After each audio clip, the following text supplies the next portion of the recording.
Hello বন্ধুরা, আপনাদের সামনে ভিন্ন কিছু নিয়ে হাজির হয়েছে, কারণ আপনি আজ সেই সকল কিছু দেখতে পারবেন যেগুলো আপনি আপনার নরমাল চোখে কখনো দেখতে পারবেন না। আজ আমরা দেখব এই পোকাগুলো পৃথিবীর সবথেকে ঝালমরিচ খেতে পারবে কিনা, আর পারলেও তাদের সাথে কি ঘটতে চলেছে।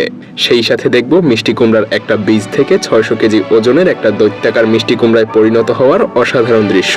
আস্ত একটা সিগারেট কতদিনে মাটির সাথে মিশে যেতে পারে, সেই সাথে আরো অনেক কিছু।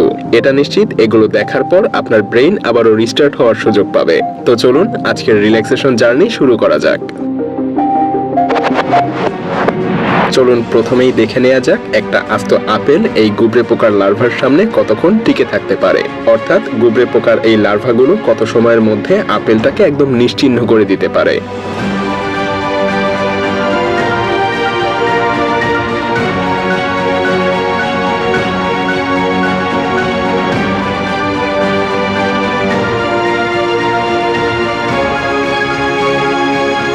একশো 11 ঘন্টার মধ্যে আপেলটা একদম নিশ্চিহ্ন হয়ে গিয়েছে। এবার আমরা দেখব একটা তরমুজের বীজ থেকে তরমুজ গাছ, এমনকি সেই গাছে পরিপূর্ণ একটা তরমুজ হতে কতদিন সময় লাগে। সময় যতই লাগুক না কেন, আমরা খুবই অল্প সময়ের মধ্যেই এটা দেখতে পারবো।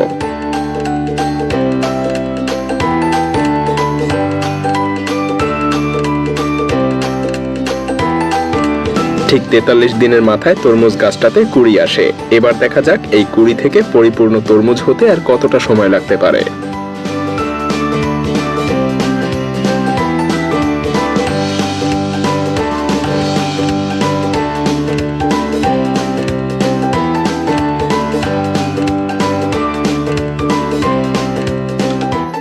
শেষ পর্যন্ত 110 দিনে তরমুজের একটা বীজ থেকে তরমুজ গাছ এবং পরিপক্ক তরমুজ হয়ে যায়, যেটা এখন চাইলে আপনি খেতে পারেন।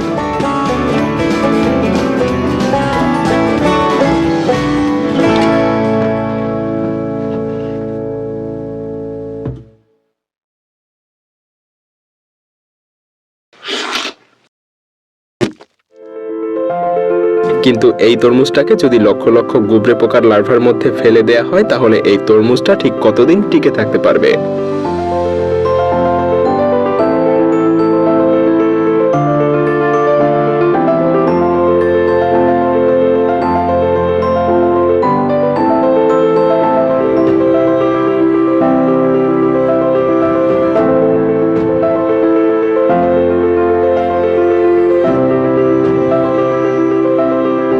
+260 ঘন্টা, অর্থাৎ 11 দিনে তরমুজটাকে গুবরে পোকার লার্ভাগুলো খেয়ে ফেলে।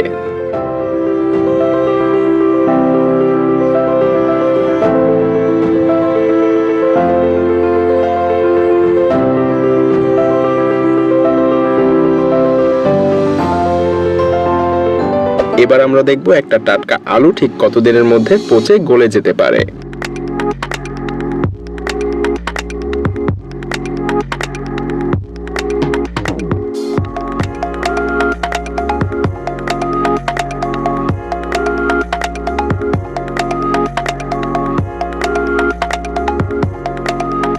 +272 দিনে একটা সতেজ আলু সম্পূর্ণভাবে নিশ্চিহ্ন হয়ে যায়।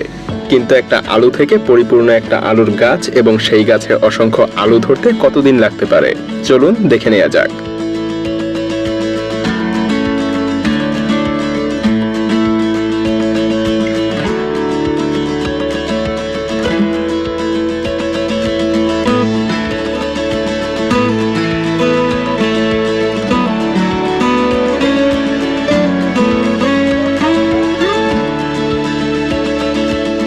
ঠিক 92 দিন পর আজ গাছটাকে তুলে দেখা যাক এই গাছে কতটা আলু ধরেছে।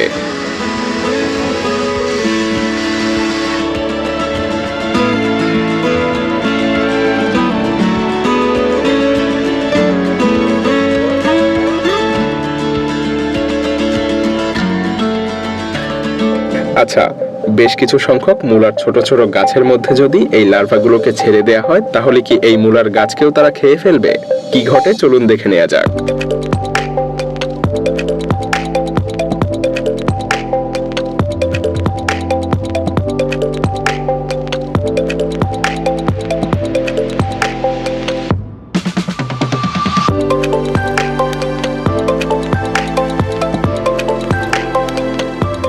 মাত্র মাত্র 16 ঘন্টার মধ্যেই মুলার এই ছোট গাছগুলোকেও তারা খেয়ে নিয়েছে। এবার একটু ভিন্ন কিছু ট্রাই করা যাক। যদি 3টা আস্ত সিগারেট মাটিপূর্ণ একটা কাচের জারের মধ্যে রেখে দেওয়া হয়, তাহলে সেই সিগারেট কতদিনের মধ্যে পচে কাচের জারের মধ্যে থাকা মাটির সাথে মিশে যাবে, নাকি এটা কখনোই মিশবে না?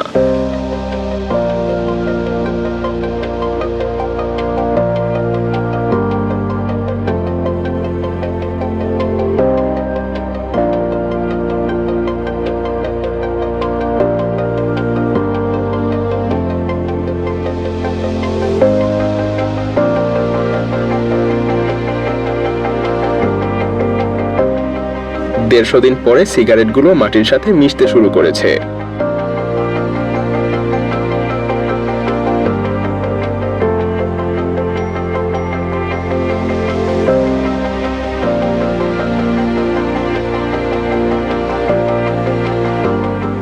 আর ঠিক 1 বছর পরে সিগারেটগুলোর কি পরিণতি হয়, চলুন কাচের জারটা খুলে দেখা যাক।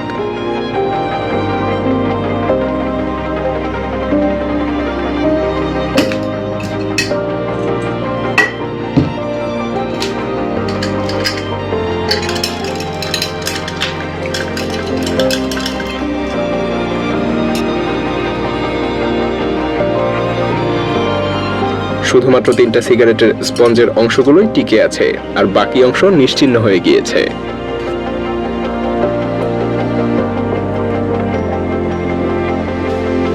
এবার আমরা একটা পাকা আম কেটে সেই আমের বীজ মাটিতে রোপণ করব, আর দেখব এই আমের বীজ ঠিক কতদিনের মধ্যে একটা আম গাছের চারায় রূপান্তরিত হয়ে যায়।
দিনে আমের বীজ এই চারায় রূপান্তরিত হয়ে গিয়েছে।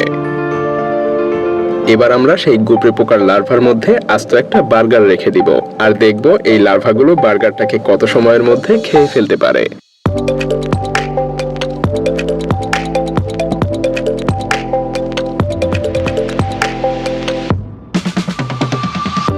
47 ঘন্টা পর দেখা যাক বার্গারটার অবশিষ্ট কি কি আছে।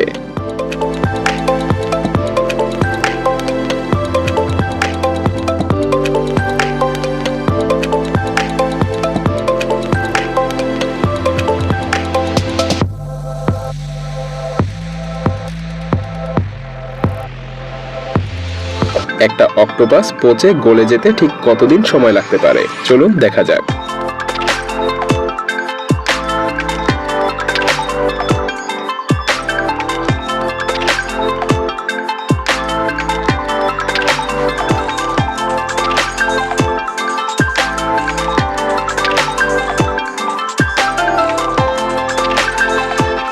কি বুঝলেন?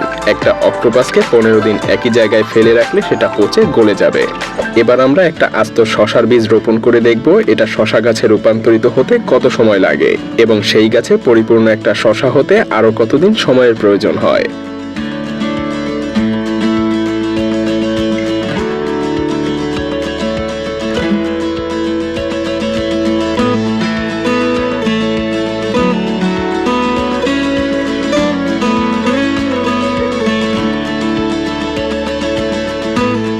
শশা গাছের বৃদ্ধির জন্য মাঝে মধ্যে কিছু পাতা ছেঁটে ফেলা হয়। 50 দিন পরেই সেই শশা গাছ থেকে পরিপূর্ণ শশা পাওয়া যায়।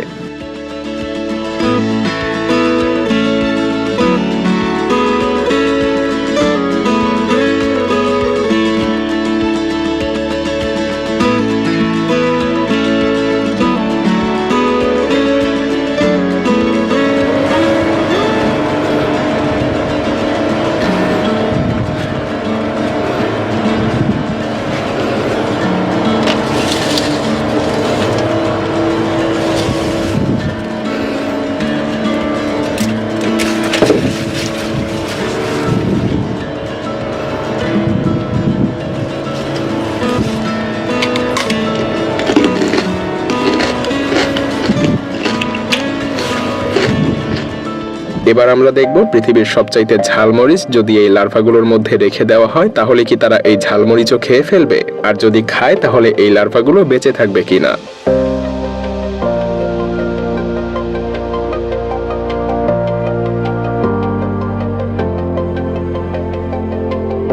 আস্ত মরিচের সাথে লার্ভাগুলো খুব একটা সুবিধা করে উঠতে পারছিল না, তাই তাদেরকে মরিচটা কেটে দেওয়া হয়। মাত্র 10 ঘন্টার মধ্যেই পৃথিবীর সবথেকে ঝালমরিচ নিঃশেষ হয়ে যায়, কিন্তু এই লার্ভাগুলোর কিছুই হয় না। মরিচ খেয়ে তো কিছুই হলো না, এদের মধ্যে যদি সাইট্রিক অ্যাসিড যুক্ত লেবু রেখে দেওয়া হয় তাহলে কি তারা এই লেবুও খেয়ে ফেলবে।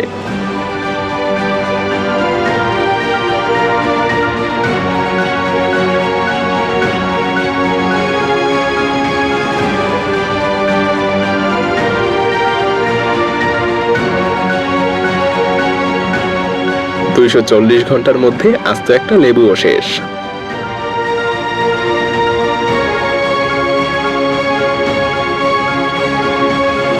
আর এই বাঁধাকপি মাত্র 80 ঘন্টার মধ্যেই শেষ হয়ে গেল।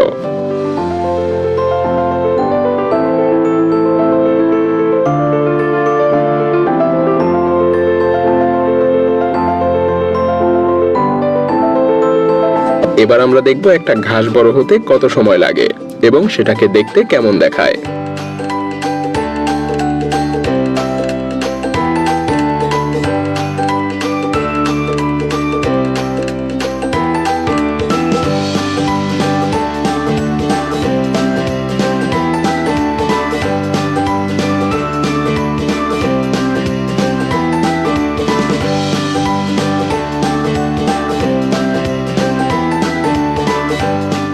মাত্র 29 দিনেই এই ঘাস বড় হয়ে যায়।